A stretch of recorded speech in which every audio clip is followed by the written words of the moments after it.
কিছুদিন আগেই মাননীয় প্রধানমন্ত্রীর হাত ধরে কলকাতা মেট্রো উদ্বোধন হয়েছে। কিছুদিন আগে মালদাতে বন্দে ভারত স্লিপার একাধিক প্রায় 1 ডজন রেল আমাদের উদ্বোধন হয়েছে, যা পশ্চিমবঙ্গকে ছুঁয়ে যাচ্ছে। মাননীয় প্রধানমন্ত্রীর পশ্চিমবঙ্গের মাটি, যা ডক্টর শ্যামা প্রসাদ মুখার্জি আমাদের বাঙালি হিন্দুদের হোমল্যান্ড হিসেবে দিয়ে গেছেন, তার উন্নয়ন করার জন্য সদা সচেষ্ট। মাননীয় প্রধানমন্ত্রী এবং রেলমন্ত্রী যা বলেন, আমি জনতা জনার্দনকে সেই কথা বলে শেষ করব। 2047-এ বিকশিত ভারত তখনই সম্পূর্ণ হবে যখন বিকশিত পশ্চিমবঙ্গ হবে। সবাই ভালো থাকবেন। ভারত মাতা কি বন্দে বন্দে। এবার তৃণমূল 240 থেকে 250 আসন পাবে, দাবি কল্যাণ বন্দ্যোপাধ্যায়ের। রাজ্যে সিপিএম বিজেপির আর কিছু নেই। মোহাম্মদ সেলিম রাজনৈতিকভাবে দেউলিয়া হয়ে গিয়েছেন। বিজেপি বুঝে গিয়েছে আর কিছু হবে না। আমি বলছি এবার তৃণমূল 240 থেকে 250 আসন পাবে, দাবি শ্রীরামপুরের তৃণমূল সাংসদ কল্যাণ বন্দ্যোপাধ্যায়। 100 নিচে তৃণমূল আসন পাবে, পাল্টা বিজেপি। সিপিএম বিজেপি কিছু নেই আর পশ্চিমবাংলায়। সেলিম পলিটিক্যালি ব্যাংক্রাফট হয়ে গেছে, বিজেপি শেষ। তারা বুঝে গেছে কিছু আর হবে না। এবং আমি আপনাকে বলে দিচ্ছি, লিখে রাখুন 240 থেকে 250টা সিট নিয়ে তৃণমূল কংগ্রেস নেক্সট নির্বাচনে জিতে আসছে। শ্রীরামপুরের তৃণমূল সাংসদ কল্যাণ বন্দ্যোপাধ্যায় যখন এই দাবি করছেন, আর এই নিয়ে শুরু হয়েছে রাজনৈতিক তরজা। বিজেপি এবং সিপিএম কার কি বক্তব্য পাশাপাশি রাখবো। 240 থেকে 250 কখন বলেছিল? শনিবার মানে স্যাটারডে নাইটে না সানডে মর্নিং এ? হ্যাঁ, এইসব লোকের কথার কোনো মূল্য নেই, এদের কোনো রাজনৈতিক মূল্যও নেই, এদের কোনো রাজনৈতিক মানে প্রজ্ঞাও নেই।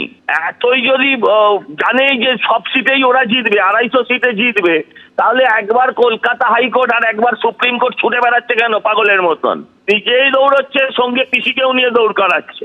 আরে ওরা 250 সিট তো ছেড়ে দিন, 100 নিচে সিট পাবে। আজকে আপনি আমার কথা, হয়তো উনি অনেক বড় সাংসদ, বড় আইনজীবী, কিন্তু রাজনীতির আমি ওনার থেকে কম বুঝি না। 100 নিচে তৃণমূল সিট পাবে। আজকে এই কথাটা আপনি নোট করে রাখুন।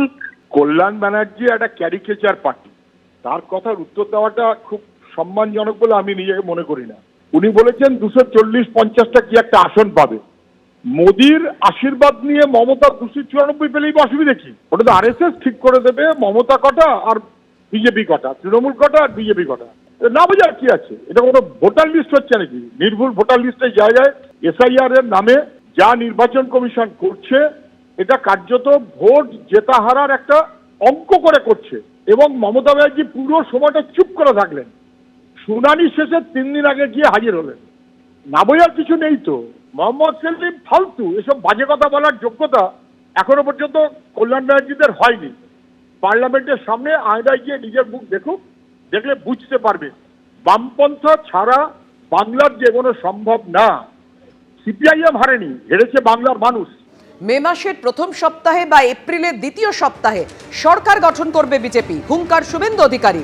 এপ্রিলের মধ্যে বিজেপি সরকার গঠন করলে 1 মে 3000 টাকা ঢুকবে মহিলাদের অ্যাকাউন্টে। মে মাসে বিজেপি সরকার গঠন করলে 1 জুন টাকা ঢুকবে অ্যাকাউন্টে। বীরভূম জেলার রামপুরহাট সহ সব আসনে জিততে হবে বিজেপিকে, এভাবেই হুঙ্কার দিয়েছেন বিরোধী দলনেতা। অর্থাৎ একদিকে যেমন বিরোধী দলনেতা শুভেন্দু অধিকারী তিনি হুঙ্কার দিচ্ছেন যে মে মাসের প্রথম সপ্তাহে বা এপ্রিলের দ্বিতীয় সপ্তাহে সরকার গঠন করবে বিজেপি, এবং সেক্ষেত্রে 1 মে 3000 টাকা ঢুকবে মহিলাদের অ্যাকাউন্টে, সে কথাও হুঙ্কার দিলেন বিরোধী দলনেতা। শুধু নন্দীগ্রাম, পূর্ব মেদিনীপুর, উত্তরবঙ্গ দিয়ে 148 আসন হবে না, বীরভূমেরও যোগদান থাকতে হবে, দাবি করেছেন শুভেন্দু অধিকারী।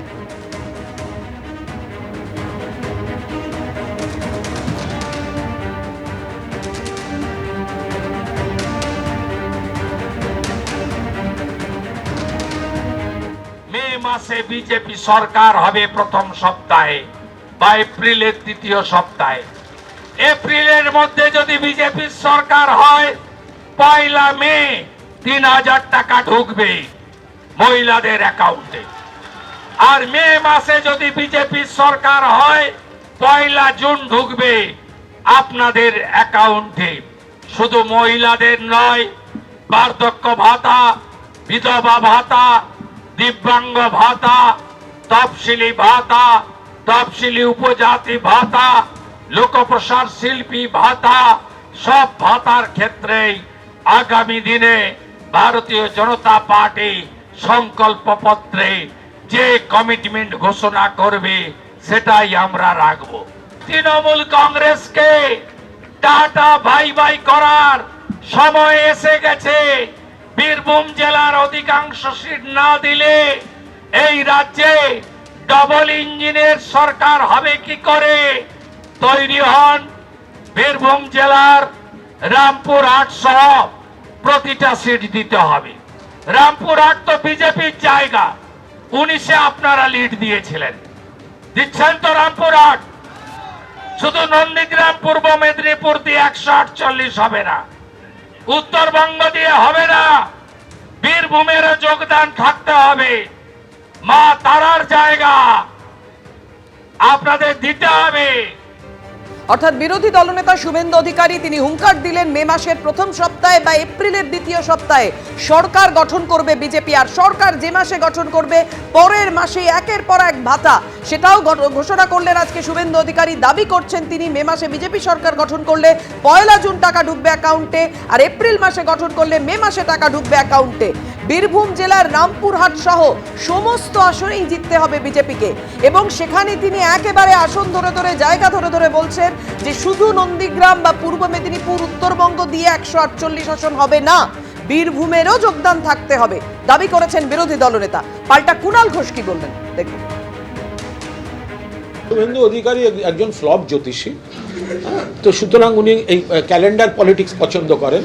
উনি 2020 সালের নভেম্বর মাসে বলেছিলেন এই তো 21-এ আমরা সরকারে আসবো, তারপরে বললেন আরেকটা, তারপরে বললেন একটা, কোনোটাই হয় না। তো সুতরাং উনি একজন ফ্লপ জ্যোতিষী। ও প্রথমেই এরকম আধুনিক এই ধরনের প্রেডিকশন না দিয়ে কিছুদিন একটু ফুটপাতে টিয়া পাখি নিয়ে বসুক, একটু চর্চা করুক, শিখে নিক, তারপর কথা বলবে। বুঝতে পেরেছেন যে বিপুল আসন নিয়ে তৃণমূল কংগ্রেস চতুর্থবারের জন্য ক্ষমতায় আসছে, সেই কারণে রাজনৈতিক অস্তিত্ব রক্ষার জন্য তারা পাগলের মতো ঘুরে বেড়াচ্ছেন। লোক হচ্ছে না সভায়, যত না লোক তার থেকে চেয়ার বেশি, ফলে কিছু ফ্লপ সভা করে অতৃপ্ত আত্মার মতো বিজেপি নেতারা কিছু কথা বলছে। এবিপি আনন্দ এগিয়ে থাকে, এগিয়ে রাখে।